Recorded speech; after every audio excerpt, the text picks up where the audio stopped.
Ayun good morning mga kabrum-brum. So ito ano to? Nissan Elgrand. Ayan.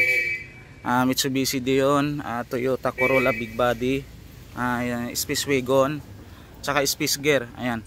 Mga kabrum-brum bibigyan ko kayo ng ng isang mahalagang tip para sa inyong sasakyan para makaiwas kayo sa madaling pagkabulok ng inyong sasakyan. Especially mga kabrum-brum doon sa ating under chassis, no. Ayan, tulad nito mga kabrum-brum. Ayan. Ayan.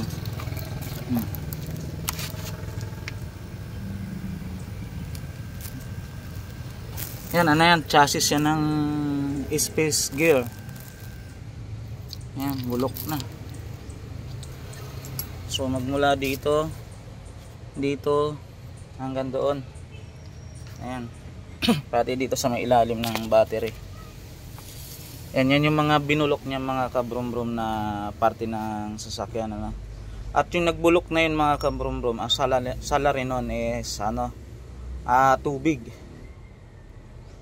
Ayan, kung saan man nagmumula yung tubig, ituturo ko sa inyo mga kabrum-brum, para doon sa may mga sasakyan na mga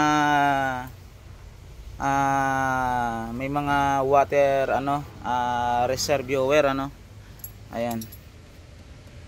So ito yung papunta sa radiator mga kabrum-brum. Ito simple lang ito. Kung tutusin, kaya nyo naman bumili ng pagpalagay mo ng 1 metro nito. Ayan, so ito yung pagka umapaw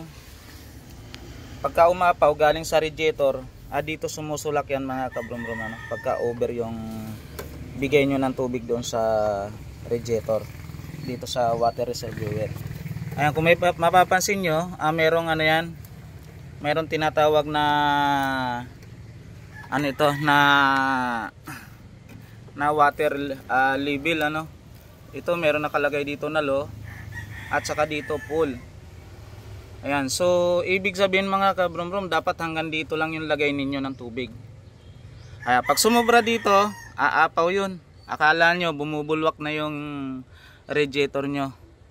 Kasi bakit ikaw umaapaw yung aking water reservoir, yung aking radiator. Yung radiator nito mga kabrum-brum, walang cap dito. So nakaasa lang siya dito sa reservoir. Pag magsasaling ka dito talaga. Ayan, so ang level niya mga kabrum-brum hanggang dito lang. Ayan. Ayan, napakalaki niyan, nakalagay full. At dito low, ibig sabihin hanggang dito ka lang sa full. Pag lumagpas ka dito, pag andar nung makina mo, uminit ng konti yung radiator mo, so susulak na kaagad dito yan. Ayan.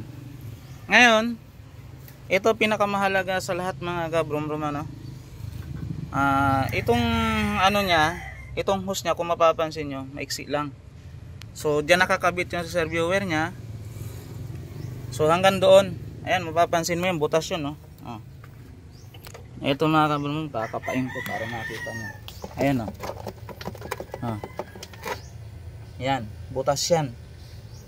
Kasi yung umaapaw na tubig napupunta rito. Ayan, napupunta riyan yung umaapaw na tubig. So pwede mo naman itong habaan, idediretso mo hanggang dito sa ilalim. Ayan, para hindi mabulok yung ating sasakyan. Ayan, di ba? Bulok na siya.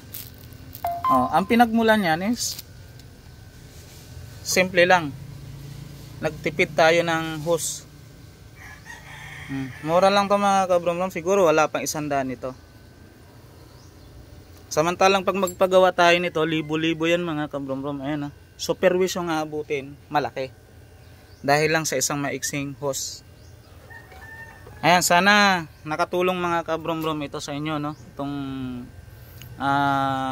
content natin para dito sa water reservoir. Ayan, kung titingnan mo yan, baklas na lahat yung harap. Kasi hindi magagawa yung nasa loob na yun kung hindi mo ito babaklasin. Ayan, shout out nga pala sa mga taga dyan, sa mga taga Cagayan Valley. Ayan, sa Bicol, Bicol region, Camarines Sur, sa buong Pilipinas. Shout out doon sa mga sa mga binaha. Ayan, so ingat po kayo. Ingat tayong lahat dito sa mga paparating na bagyo, no.